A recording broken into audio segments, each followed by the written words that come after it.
Hello, everyone. I'm really excited because here at GAconf, we always have a panel where people talk about their lived experience as players and what impacts them.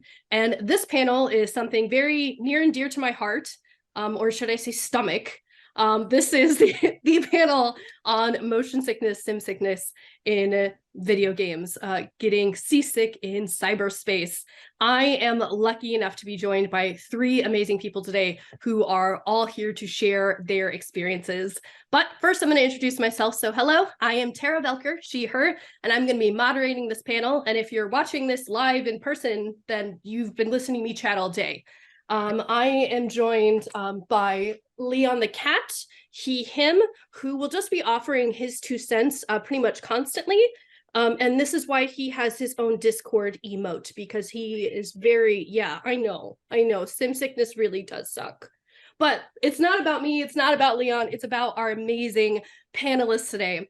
So I'm going to call on each of them and give them the chance to introduce themselves. Jay, I'm going to start with you. Oh boy. Hi, I'm Jay Justice. My pronouns are she, her. I'm a game developer, cosplayer, content creator, editor, and consultant who also works in comics, literature, and games. My experience with sim sickness is just object misery from anything that involves a flight simulator or any game where you kind of feel like the perspective is leaving your own control and you don't see things as normally as you would. Like, it's not straight up and down. It can be any direction. The minute that starts happening, it's all downhill for me personally. And we'll get more into that later. And we all have so many thoughts. And we're going to get some of those thoughts from Sam. Please introduce yourself. Hi, I'm Sam McDaniel, she, her, and I am a quality lead at Xbox Game Studios, focusing on accessibility. Super excited to be here. My experience with sim sickness has been a long road and journey. There are a lot of experiences, video games that trigger it, and I also suffer from chronic migraines, which, depending on any collection of external factors, could also trigger sim sickness. So, yeah. I mean, I think for so many people, if you've got one thing, you probably got another thing that makes the first thing worse. Kind of a common theme. And finally, we are joined by Chad. Please introduce yourself. Hello, everybody. My name is Chad Bouton. Pronouns are he, him. I am a blind accessibility advocate and consultant. I am also the host of the disability podcast, The Unsighted Radio. And as of this week, I became the marketing director for Adapt IT, which is an amazing assistive technology company based out of Gloucester, England. So lots of fun stuff going on for me. But what's not fun about me is I got motion sickness when it comes to gaming and just in real life. Yeah, actually, I think we kind of hit on a high level. Obviously, everyone here experiences motion sickness, but I know everyone's experience is a little bit different. So why don't we just start with kind of describing our personal experience with motion sickness in video games and kind of the symptoms you experience. I'll just go first. So for me, when I experience motion sickness in video games, it normally starts with like a mild dizziness. Like I know that I'm going to have problems if I start getting dizzy when I play. And there's kind of like a timer after that initial set of dizziness that if I keep playing after I've started to get dizzy, I will get really, really nauseous, like unbelievably nauseous.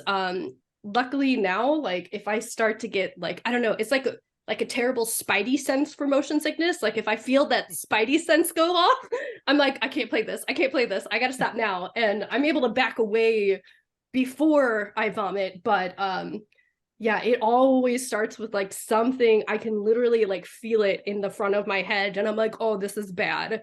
But I know that it doesn't start in the head for everyone. So what's everyone else's experiences? Like, feel free to jump on in. Yeah, so for me, it starts with a headache. So obviously with my limited vision, I've done the bad thing of playing very close to the screen and straining my eyes even more than I should already. But for me, it starts with a headache, and it doesn't like come on immediately. It's kind of like a slow burn. I start feeling it, and I'm like, okay, here it comes. And back before I really knew that it was motion sickness, I was just, a dummy, and I just powered through it and made myself really, really sick. But kind of like yourself, Tara, it's that kind of like that spider sense. It's like, okay, here comes the headache. If I keep going any further, I'm going to get nauseous and most likely want to throw up. So probably need to back away, maybe get some air, or maybe just even stop playing the game. But for me, starts with a headache, then the dizziness, and then the eventual nausea. And sometimes it can even go into like a full-blown migraine, and then I'm just completely fatigued for the rest of the day, maybe even the next day. Well, Sam, you're someone who does experience migraine. So what is your experience like when you start experiencing motion sickness in games? Yeah, so mine, it's that spidey sense. Mine starts out, and it starts out similarly to my migraines, where my hearing starts to get a little bit fuzzy, and sometimes it'll completely stop, and it'll almost be like I am in like a vacuum or a bubble.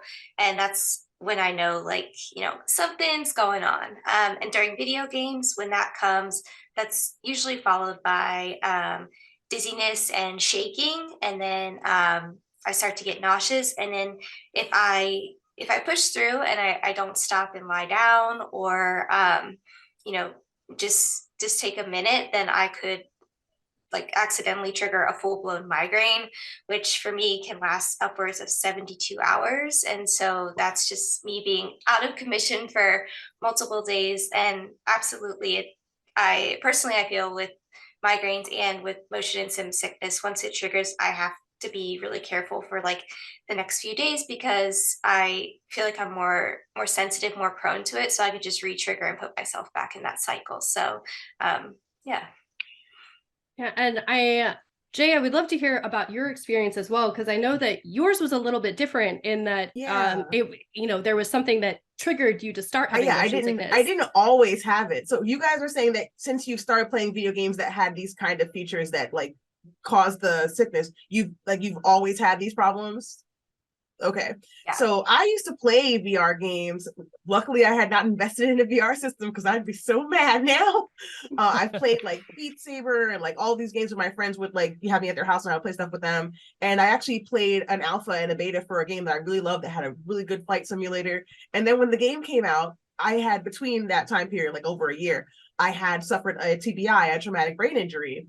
And when I started playing the game, you get into the seat and you start taking off, and then the minute you start moving in like three-dimensional space, all of a sudden I start feeling like really dizzy and disoriented, and like it's hard to focus for me. And I try to like balance the ship out and thinking, oh, I'm having a hard time. But no matter what I do, I feel like I'm spinning, and then I start to feel really nauseous. And I was like, okay, this is not normal. I'm gonna go back to the menu for a second, and then I'll try again. And it kept happening until I had to just like go lie down in a dark room for an hour. And my wife is like, what are you doing? We just got out of the hospital with you with your brain. What are you doing? I'm like, I promise I didn't think this was gonna happen. It wasn't on purpose. I played this game before. You've seen me play it. And so we got into a bit of a fight about it. But long story short, whenever I have a game now that has a flight sim, she's like, you have a 5-minute timer. If you feel anything weird happening with your brain, you're gonna stop before this happens. Yeah, because my injury caused some damage to my optic nerve, and so I have to play close to the screen. If I try to use my TV, it's too far. So I think the combination of not having quite the same brain chemistry as before, and also having to be closer to the screen, and like not being able to deal with as much bright light, like there's a lot of things you have to change once you've experienced like some vision loss, and that you have issues with like any game where there's movement. Like playing Halo is harder now. Playing a lot of like first person games is much harder now. And like I used to be able to play for like 12 hours. I can't do that anymore. I'm happy I can still play some, but I could not like go for as long as I used to. And it just makes it a little bit more difficult. So I have to be a bit pickier with games. And people complain a lot about the newest space exploration games having less space travel than they wanted. But for me, that's what makes it playable, because I don't have to pilot this ship. I'm like, oh, thank God. I actually love your comments on how like there are certain types of games and there are certain gameplay mechanics that are triggering for you. So, what types of video games or gameplay mechanics tend to trigger motion sickness for everyone here? Are there specific genres that are a problem or more problematic? Like I know for me, if a game has really aggressive like head bob in first person, it's vomit town. Like that's it. I have to I have to avoid that or try to find a way to change it. So what's it like for everyone else? Chad, why don't we start with you? Yeah, so Jay kind of put it pretty well is when she mentioned, first person shooters like Halo. I used to love playing those games. Like I was big into Call of Duty back when it was like in the Black Ops like 1 and 2 days. And obviously, the more, my vision changed, the more sensitive I got to movement and lights and colors. So anything that has really fast moving camera sways, bobbing, motion blur, that's just all immediate just motion sickness for me. And then anything flight simulator or anything like extreme sports like skateboarding that has a lot of flips and spins and turns, all that stuff's no good for me. And I used to love playing those games. Like I love Tony Hawk, like Underground Skater and like the Ace Combats, but sadly just those games and their mechanics are just no longer something that I can stomach, no pun intended. Somewhere you just made Ian Hamilton very happy.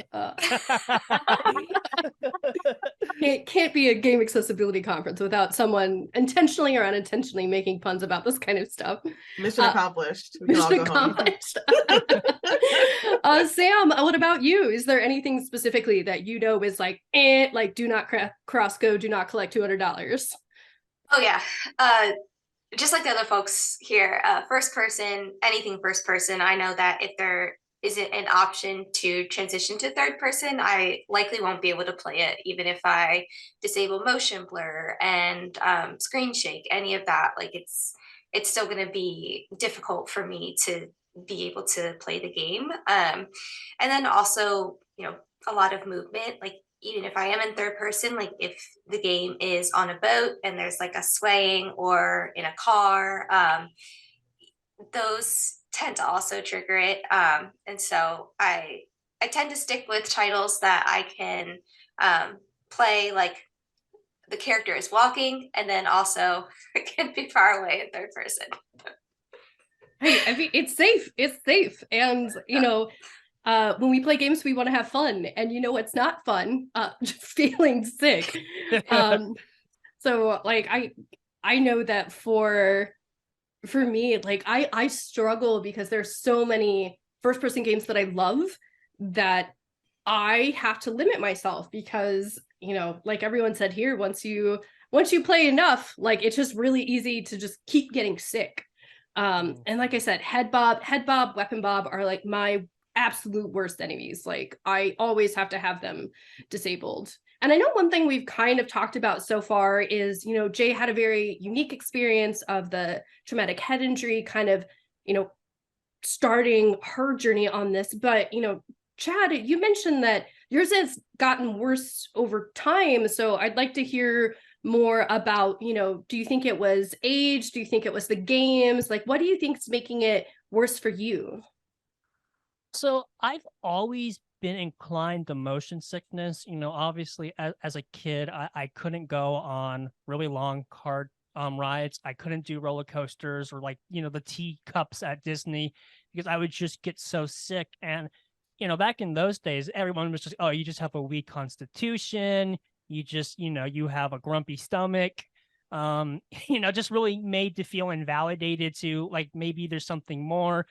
And, obviously we just didn't really know at that time that this was actually motion sickness, kind of trying to tell us, hey, this is something you should pay attention to. I think the first time I really started to like notice and pay attention to the fact that I may have motion sickness in gaming was when I went off to college in 2011. At that time, Skyrim was like the big game everybody was playing, and I was playing it as well. And the first time I played it, nothing wrong. Then I went away from it for a couple of years and came back to it. And I noticed that anytime I was in the first person mode, I would get really bad headaches. And obviously I was just stubborn and it's like, oh, whatever. I've just played too much games at this time. Also, my vision was decreasing extremely due to my retinitis pigmentosa, which is obviously a progressive eye condition that leads to blindness. So I kind of just chalked it up to my eyes just getting fatigued more often and easier because of my decreased vision. But every time I went back to the game, I just kept noticing patterns. And, I have OCD, so I like my patterns. I pay attention to those patterns. And I finally realized it's every time I'm in this first person mode, because obviously Skyrim, you can go into third person. And I just started making connections. Okay, maybe it's the fact that I'm in first person mode. And it's making, my brain is thinking I'm actually this actual character in the actual game. And it's experiencing all this swaying, all this motion, all these fast movements. And I just started to put two and two together in realizing that this was motion sickness. And then eventually I was finally able to, get heard by a doctor that believed me because I had a lot of other health conditions growing up. I actually became addicted to painkillers because of the headaches and not knowing that it was for motion sickness. And I ended up giving myself 3 ulcers by the time I was in my early 20s. And so a lot of times doctors thought it was the GERD, it was the ulcers. So again, a lot of invalidating my lived experience and what I was feeling and what I was thinking it could be. And eventually I was able to, find the right doctors that, listened to me and finally sat down and had a serious conversation with me and were willing to believe me when I said, I think I have motion sickness. Yeah, I mean, I think we could all agree. We could probably have a whole separate panel just about the drama that sometimes people go through with doctors and, being experts on their own bodies. But that's for another day. I think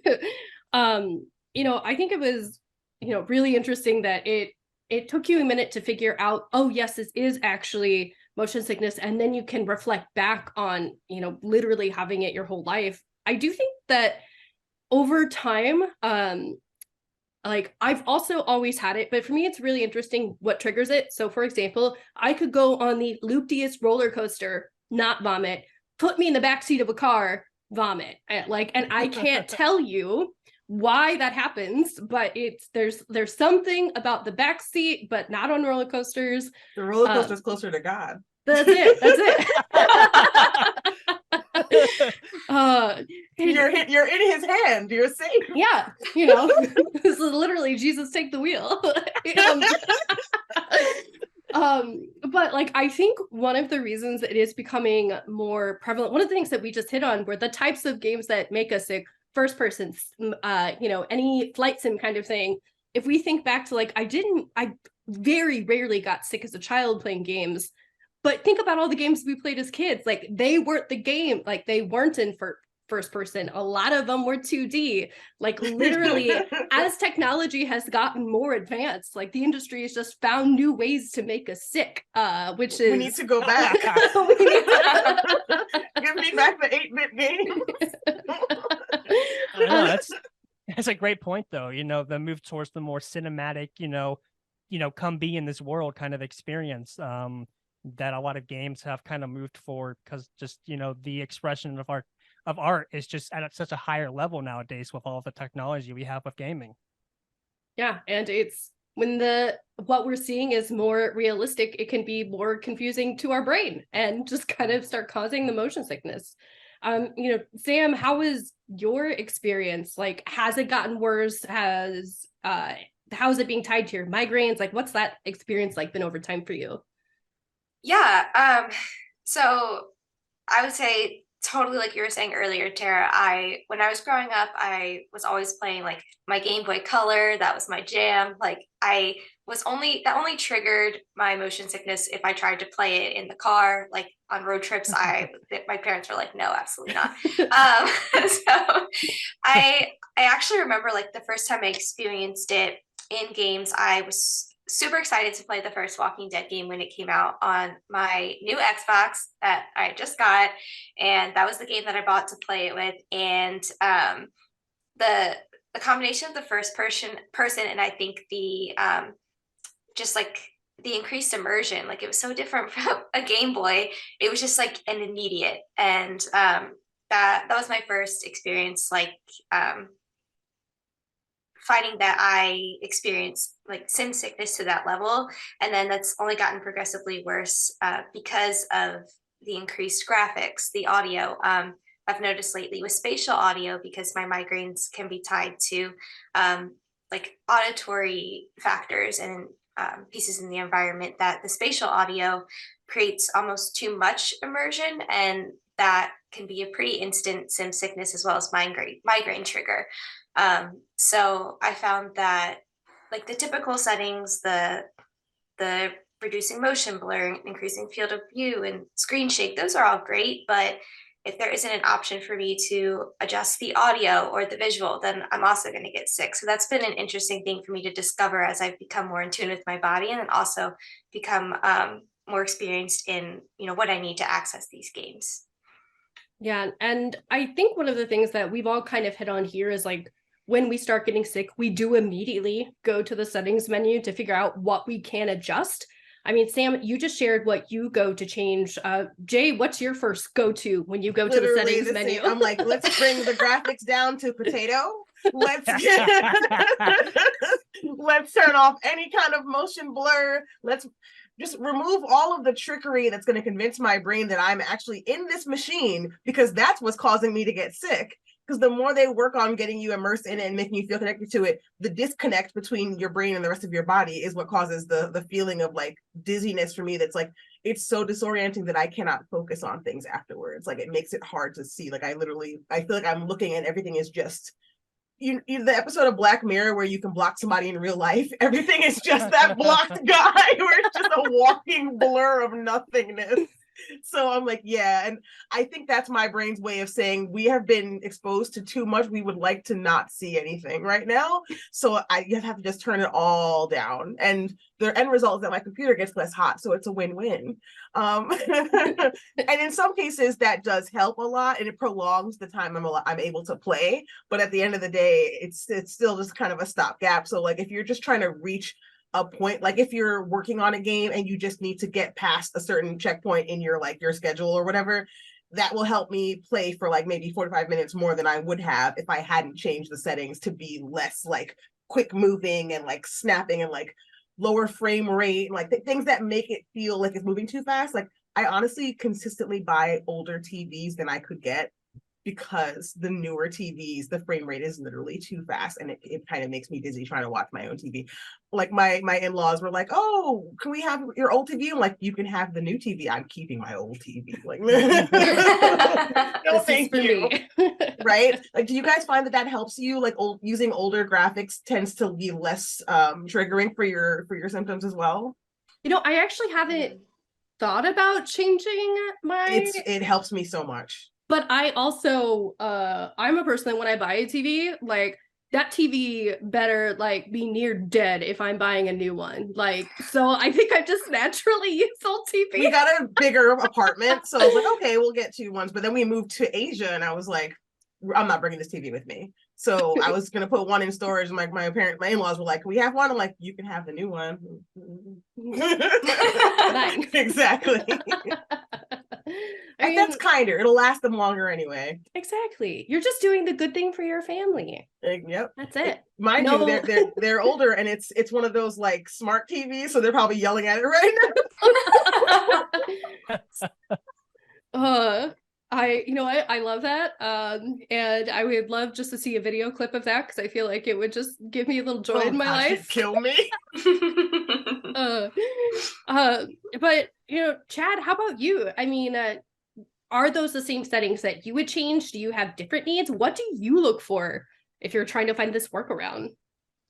Yeah, honestly, a lot of what has been said, I echo, turning down the refreshing rates with the graphics, decreasing the FPS, obviously eliminating camera shake, motion blur. I even go as far as to just like tweak the sensitivity of the controller. Because just sometimes you just even just nudge one of those analog sticks and it's just swinging the camera left and right like it's going out of style. So changing that, and I do really love the trend we're seeing with games where you can slow down the game. Obviously, like off the top of my head, like what Rift's Apart for Ratchet and Clank did, just slowing down the game. Obviously, for me, it's great because I can't, I don't have that great of depth perception anymore or hand-eye coordination. But just being able to just slow things down and not make everything so fast and have all these enemies blurring on the screen or laser flashes going off like crazy, it's just really slowing things down as well is something that I love, and I love seeing continue with accessibility nowadays in gaming. Yeah, that's an absolutely great call out. And I bet a lot of people don't even think about game speed as an option for people who have issues with, sim sickness. Like, I just don't think a lot of devs think about that. I mean, I'm going to be honest. As a dev, as a player, I didn't even think about using game speed as something that I could do for my motion sickness. So yeah, that's a really great call out. Now, I don't know if this was built into the game on purpose, but when I was playing Starfield, you have to worry about piloting and shooting things at the same time and moving the ship in space relatively. So it's a lot.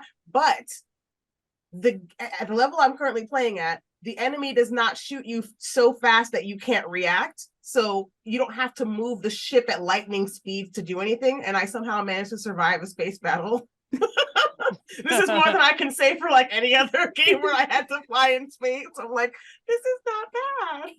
Like, instead of having to turn the ship so quickly. So I feel like having games that, whether it's accessibility or not, having a built-in, like, the response time is reasonable and not like you have to be like Lightning McQueen with a controller in your car hands or something to be able to do this is really amazing. I would love more games to consider that when you're making your game. Like, maybe not every player is going to be super quick at every single part of it. Can be something that's thought about when we're designing like combat experiences where you're already having to split your focus so many ways while also being able to move in virtually any direction. Like it's literally and figuratively dizzying to think about.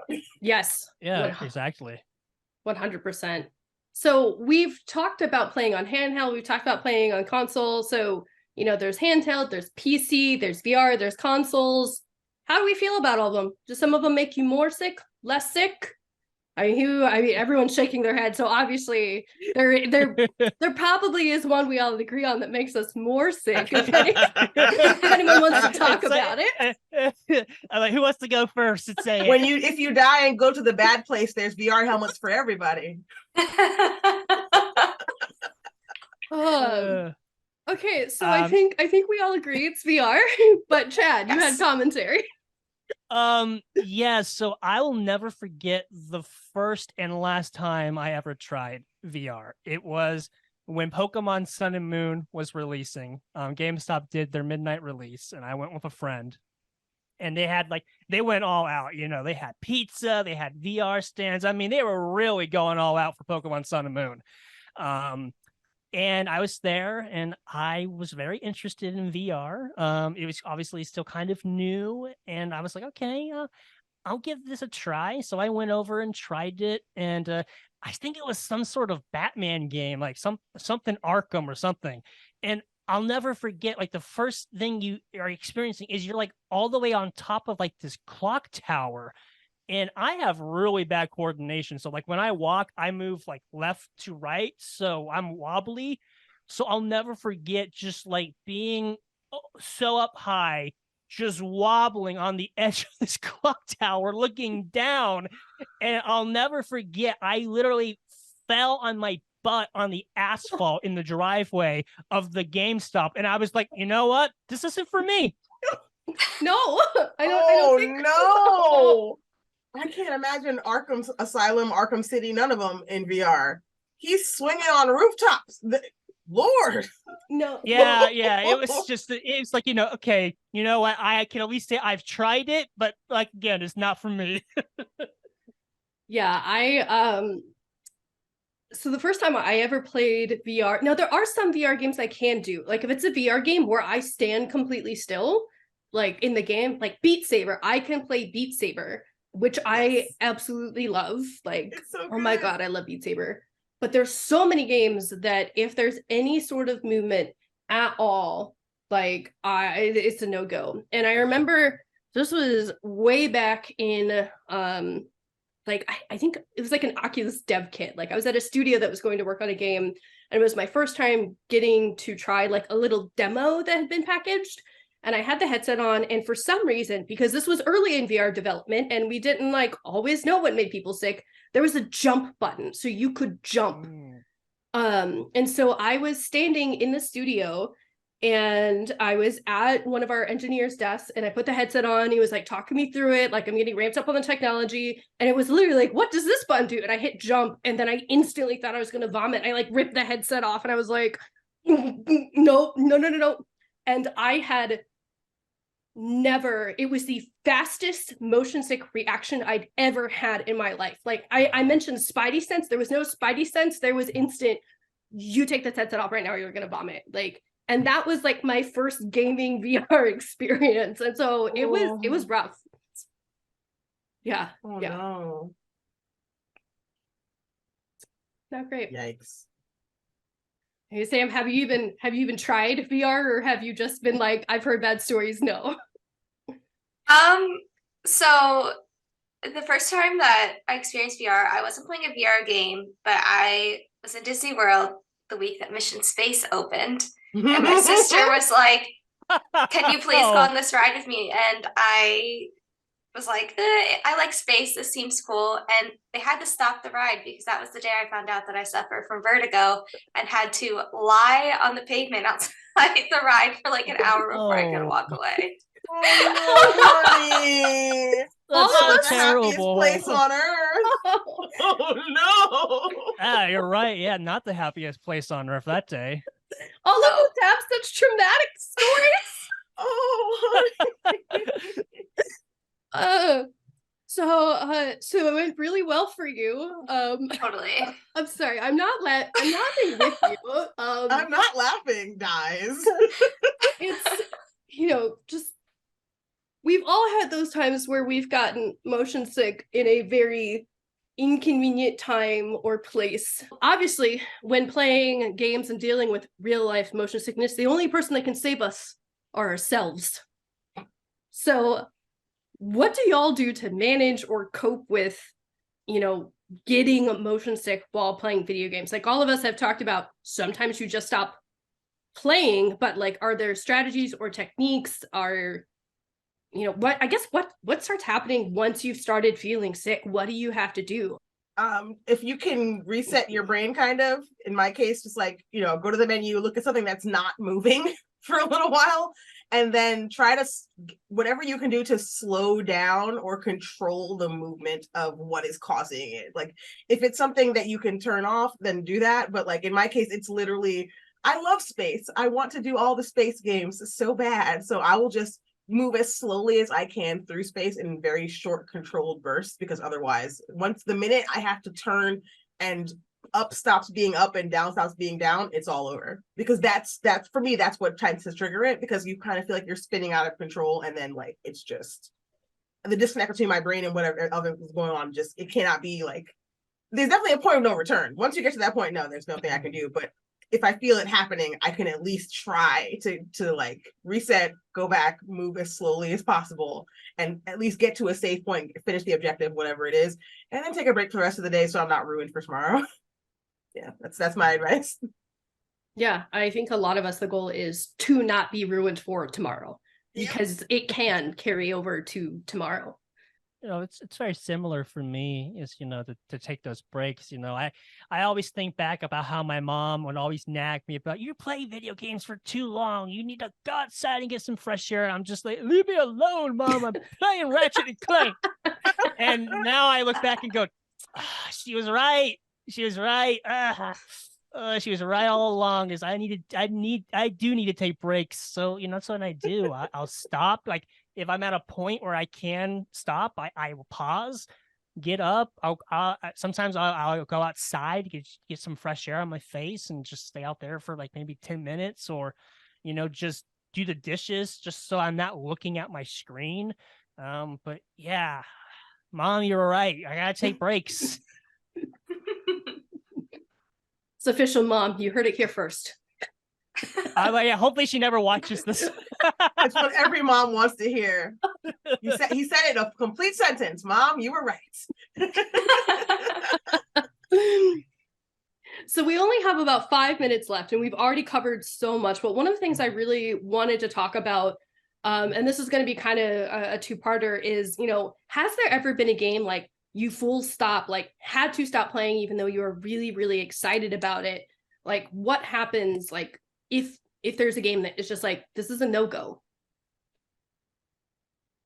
Yeah, right now, a game that I really, really want to play that I'm like almost completely blocked from playing is Starfield. I have tried planning my day, like to play games that I know may trigger motion sickness. It's like I need to make sure I've eaten within an hour. I need to make sure I've had enough water. I need to make sure I'm not too tired because that can trigger it. So it's like a lot of planning.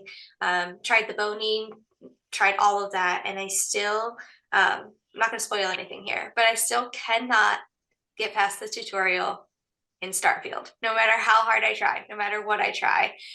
So that's been a bummer because I was really excited about it. But yeah, that's been my top of mind one.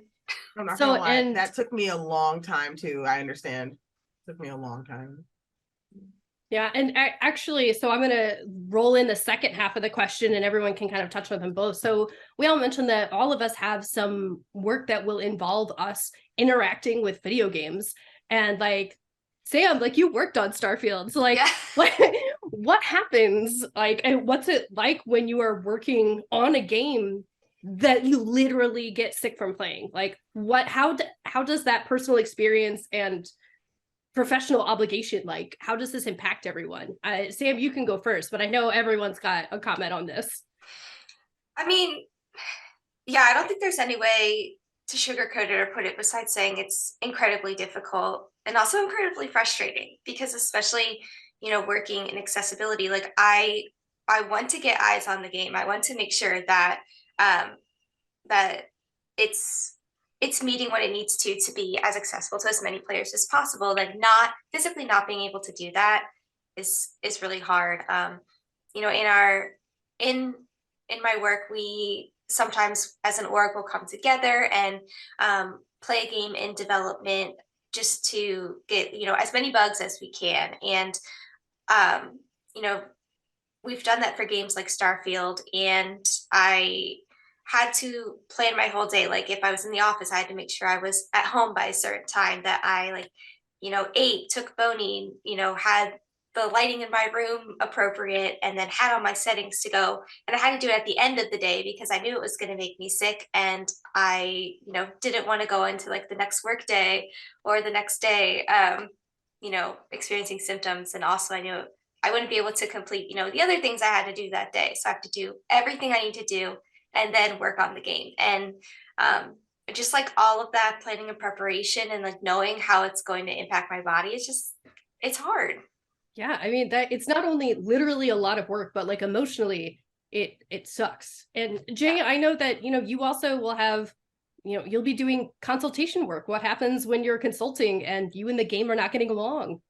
Oh, it's the worst feeling because you want to bring your best work to the game, and you need to be able to like get in the game engine and work on every single aspect of it so that you can give good feedback, so that you can like make improvements.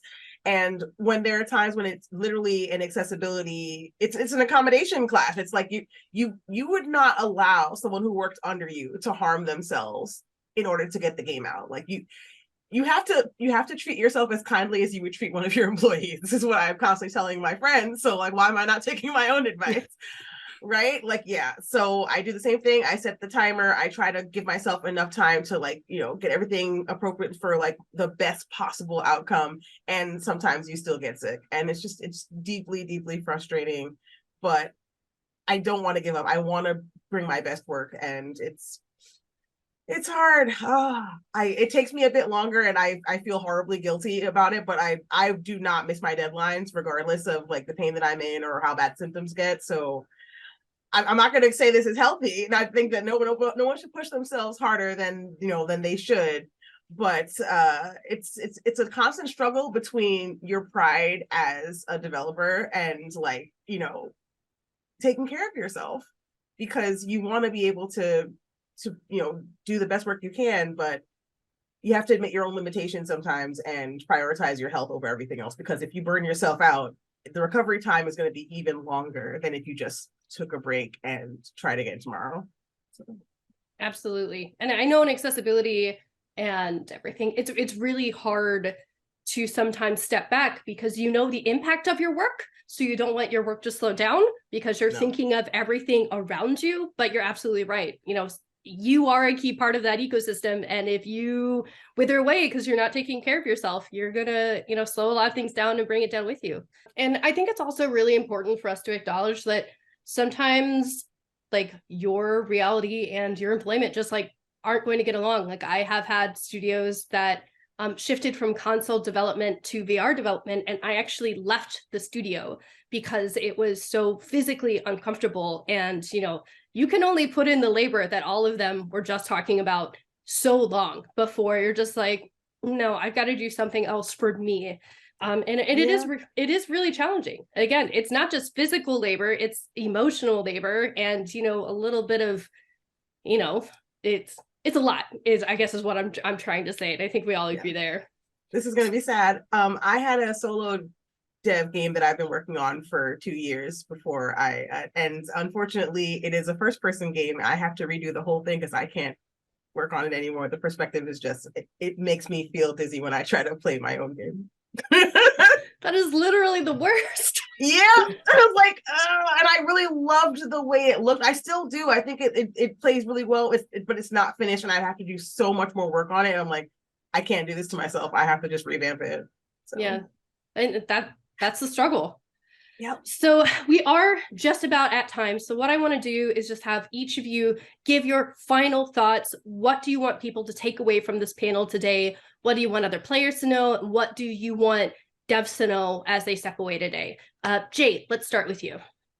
Sim sickness is actually really a lot more common than people think it is. And it's something that can be kept in consideration for developers. Think about the players who are making these games. Think about people who are also developing them who might have sickness as well. You can design your game in a way that accommodates for sim sickness, and you can actually add more settings to make it something that's more easily like accommodated for. And you can make your game more accessible just by thinking about, okay, how can we make this game something that can be modified in a way that doesn't make it quite so literally nauseating to play. Just by changing the speed of some things, just by changing the perspective of some things, making it more controllable, making it more accessible, by rethinking how you approach the way the perspective grabs your player and letting it be something that doesn't feel quite so immersive. Like immersive is good, but not when it makes people sick. Yeah, if I have the option between immersion or not vomiting, I'm going to go with not vomiting every time. Yep. Yes. Sam, your final thoughts. Final thoughts. Yeah, definitely what Jay said. Sim sickness is a lot more common than, I think is talked about. And it's also a lot more impactful than just getting nauseous. So I would say something that I would recommend devs do is, get players that have this lived experience to test your title, like give you that real-time feedback. And then also any way that you can provide customization, especially in the first-time user experience, like all of that is super helpful so that, users can attune the settings to their needs so that they don't have to encounter these triggers. Yeah, it's a great summary. And Chad, final thoughts to close us out. Yeah, absolutely have to echo everything that was just said. It's a lot more common than I think the entire world realizes, but it's also more debilitating than people think it is. I think a lot of times people think, oh, you just have an upset tummy. It's like, no, it eclipses just the upset stomach. It can be, I'm not good or able to work for the next couple of days. So it can be a very crippling thing to live with. So I think that's something to keep in mind. And obviously, echo, everything that Jay and Sam said, making, something as simple as giving the option to play in a third person versus a first person, even if your game is really a first person game, maybe just giving you the option to play in third person can, be the difference between not playing it because you get sick and throw up, and being able to play it and actually have fun and not throw up. But also, I just think it's also important to have, actual, test studies done by developers that are in these amazing programs, by the studios, to have those with lived experience of sim sickness and motion sickness, and actually have actual play tests of them testing it out and seeing whether their games are triggering motion sickness, and if it is, what would the players say to them that could help make those games digestible. No, absolutely love all of your thoughts. And really, to close out, I want to go back to something that Jay said at the very, very beginning when she was doing her introduction, that for so many players with motion sickness, it's when we lose control of the camera, that the camera is moving and we are disconnected from that causes our issues. So please, for the love of God, do not put Weapon Bob in your game if I can't turn it off, because that's what. If there's anything you take away from this panel, look at me. There's anything you take away from this panel today, it is, for the love of God, let me turn off Head Bob. And that is, thank you for coming to my TED Talk. But this is the perfect ending. But Jay, Sam, Chad, thank you so much for coming and sharing your stories with us today, sharing your personal lived experience. Please be sure to catch all of them on social media and in the Discord. We'll be sure to be putting links there so that you can chat with all of them. So again, thank you so much. And back to you, live Tara, in real time. All right, bye.